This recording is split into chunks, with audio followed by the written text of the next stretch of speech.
नमस्कार मित्रों, स्वागत है एक बार फिर से आपका हमारे चैनल जेवीडी बूस्ट में। पिछले एपिसोड में हमने देखा कि किस प्रकार शनिदेव ने सूर्य लोक का त्याग कर दिया और सूर्य लोक के त्याग के साथ ही साथ उन्होंने अपने जितने भी संबंध जो उनसे जुड़े हुए थे उनका भी त्याग कर दिया है और चल दिए हैं एकांत की ओर, या कहते वैराग्य की ओर।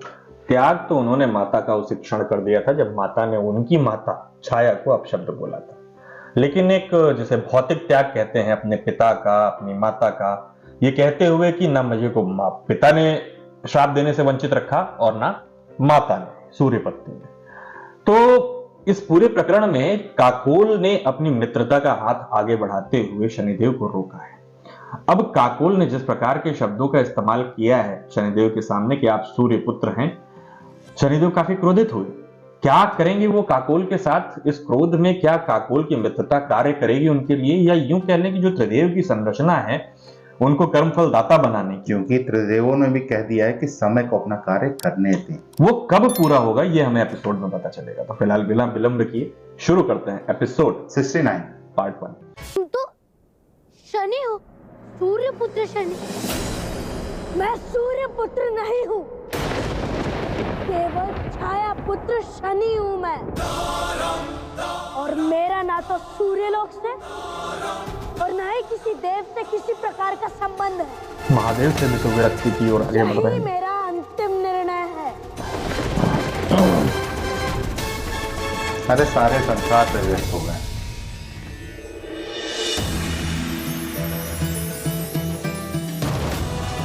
अरे ये प्रकरण तो दिमाग से ही गायब हो गया था। नहीं, मुझे याद था, मैं ये देख के आता हूँ कि देवी संध्या करने जा रही थी। अब नारद मुनि करने जा रहे हैं बेचारे। कहता है ना, आदमी अपने कर्मों से अपना अधिकार खो देता है। देवराज सूर्य की, देवराज सूर्य की जय हो, देवराज सूर्य की जय, देवराज सूर्य की जय हो। जय नहीं बोल रहे? सूर्य की जय हो। बस यही चाहिए था। डर होना चाहिए। आज का दिन आपका रहा सूर्यदेव, परंतु हर दिन को अंधकार में डूब जाना होता है। शनि की आशा डूबने तक आप अपने उदय का आनंद मनाओ। उसके पश्चात मैं आपके अस्त का उत्सव मनाऊंगा।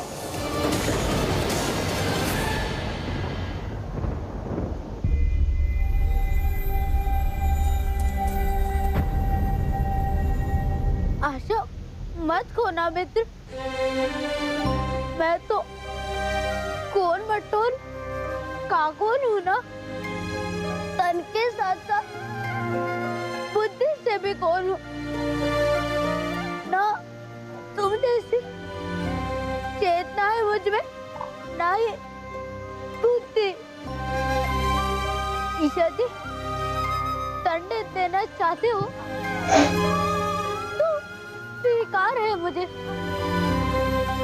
माता छाया में लुप्त हो गई, परंतु मेरा अस्तित्व तो तुम्हारी छाया में ही रहना है ना। हे मित्रता, तुमने उचित कहा काकुल। अब केवल तुम हो जो मेरे अस्तित्व से जुड़े। तो फिर मेरे साथ चलो। तुम्हारी ये दशा देखी नहीं जाती मुझसे। दशा तो तुमने अपनी बिगाड़ी है काकुल। मेरी चिंता ना करो मित्र, बस मेरे साथ रहो। आओ चले।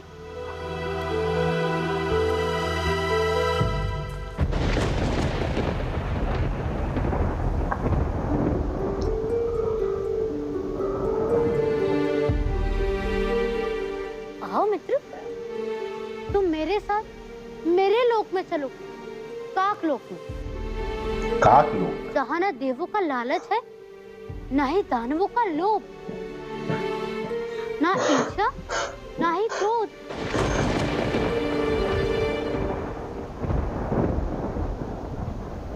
हाँ मित्र, तुम मेरे साथ क्यों आओगे? अशुभ हूं ना मैं?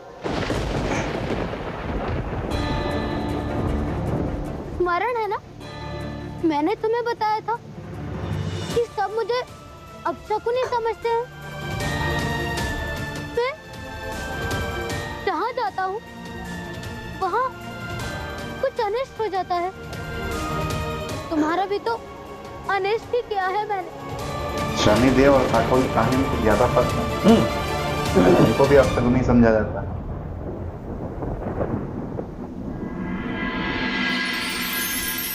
पहले भी कह चुका और फिर से कह रहा हूं, कभी स्वयं को अपशकुनी मत कहना काकोल। यदि ऐसा मानते हो तो फिर चलो ना मेरे साथ। ठीक है, मत आओ मेरे साथ, मैं भी चला जाऊंगा सदा के लिए, फिर कभी लौट के नहीं आऊंगा।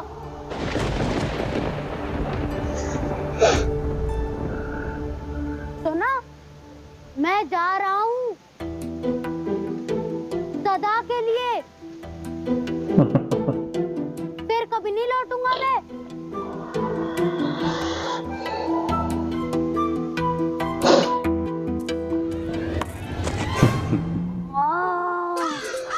सारे प्रयत्न कर ले रहे हैं।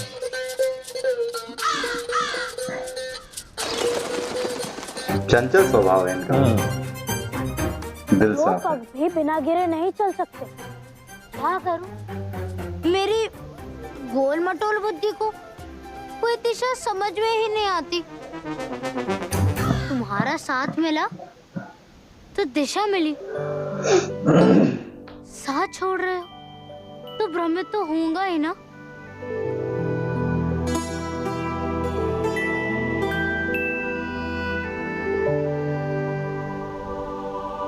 हाँ, यदि मेरे ईश्वर मुझ पर विराजमान हो तो इस वाहन को दिशा मिल जाती है। वाह, अद्भुत। कुछ लाइनें हैं काकोल की जो दिल छू जाती हैं, दिल के आर पार चली जाती है। अपने साथ का दान देकर फिर से लौटा लोगे मित्र?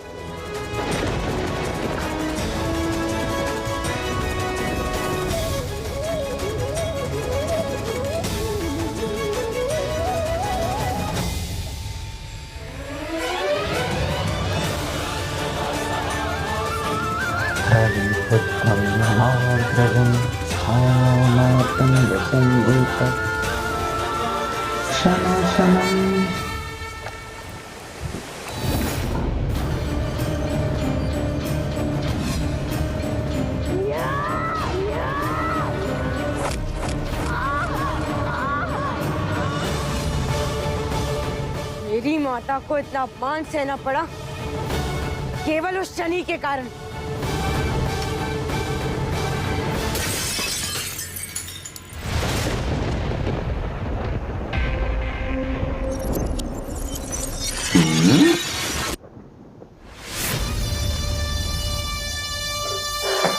इंद्रदेव अपना शिकार ढूंढ ही लेते हैं। क्रोधित हो सूर्यपुत्र। जिसकी माता पर उसी के पुत्र के सामने प्रहार किया गया हो, वो क्रोधित ही होगा ना इंद्रदेव। तो फिर इस क्रोधित पुत्र ने प्रतिकार क्यों नहीं लिया? उसी क्षण प्रतिकार लेता, परंतु पिताश्री और माताश्री ने रोक दिया। भावी देवराज होने के नाते अपनी सभा में उपद्रव होने से रोकना सूर्यदेव का कर्तव्य था, और एक पुत्र को रोकना तुम्हारी माता का। और दोनों ने अपने कर्तव्य पूर्ण किए, आपने क्या परंतु धर्मराज, तुमने अपना धर्म नहीं निभाया। भावी धर्मराज खड़े रहे मौन और देखते रहे अपनी माता का अपमान। कायर हो तुम, कायर। मैं कायर नहीं हूँ। चीखने से सत्य नहीं बदल जाता यम। मेरा ही क्या, सभा में प्रस्तुत समस्त देवों और असुरों का यही मत है। तो मैं सबका मत अनुचित सिद्ध कर दूंगा। अच्छा, तो इस महान कार्य को तुम कैसे पूर्ण करोगे यम? मैं शनि को ढूंढूंगा, जहाँ कहीं है वो मैं पहुंचूंगा उस तक और अंत कर दूंगा मैं उसका।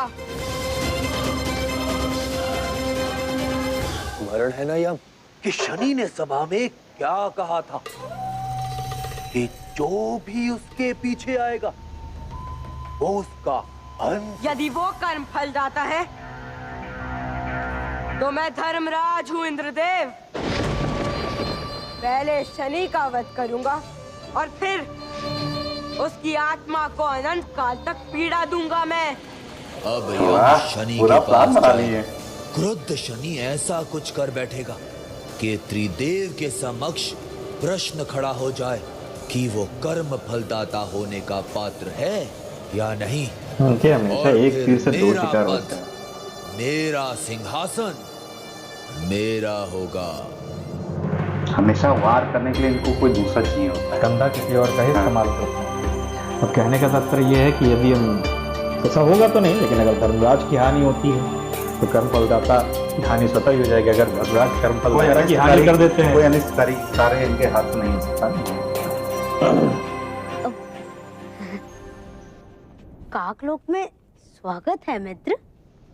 कितनी ही काली रात क्यों ना हो, चाहे कितना ही घना अंधेरा क्यों ना हो, एक मित्र का जो प्रेम होता है एक मित्र के प्रति, वो एक मित्र को अंधकार से रोशनी की ओर ले ही आता है। या यूं कह लें कि एक नए सवेरे की ओर लेके जाता है। जब मन हताशा हर प्रकार से घेर ले मन को, पीड़ा दुख इत्यादि, तो कोई एक ऐसा हाथ चाहिए होता है जो आपको आपके परिवार की तरफ तो न मोड़े, लेकिन इस संसार से विरक्त भी ना होने दे, अपनी जिम्मेदारियों का परिपूर्ण एहसास भी करवाए और अगर किसी की कोई गलती है तो उसे क्षमा करने का बोध भी करवाए। काकोल ने जिस प्रकार की मित्रता निभाई वो बहुत ही अच्छी थी। और काकोल ने जिस तरीके से उनको कन्विंस किया कि तुमको मेरी आवश्यकता नहीं है, मुझे आपकी आवश्यकता है, तो मुझे अपने साथ रहने का अवसर दे। मित्रता में ये लाइन जो है ना वो बहुत कम ही लोग बोल पाते हैं। मैं बोल रही हूँ।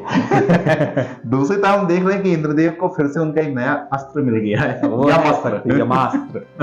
क्योंकि इस बार चितवित मेरी और पट भी मेरी। अगर यम गलती से हार जाते हैं या उनको हानि पहुंचती है कर्म फलदाता द्वारा, तो महादेव जिस प्रकार से त्रिदेवों को सोचने का मौका मिलेगा कि कर्म फलदाता क्या इस लायक हैं कि उन्होंने यम पे हमला किया वगैरह वगैरह, क्योंकि उनकी सोच ही उनके लिए सबसे सर्वोपरि है। और अगर उनके हाथों यम ने कोई अनिष्टकारी कार्य हो जाता है, अगर यम ने शनिदेव को जिस प्रकार से वो मंशा बना के जा रहे हैं कि नष्ट कर देंगे और उनकी आत्मा को पीड़ा देते रहेंगे अनंत काल तक, अगर वैसा करते हैं वो, तो उस कंडीशन में भी शनिदेव से छुट्टी मिल जाएगी।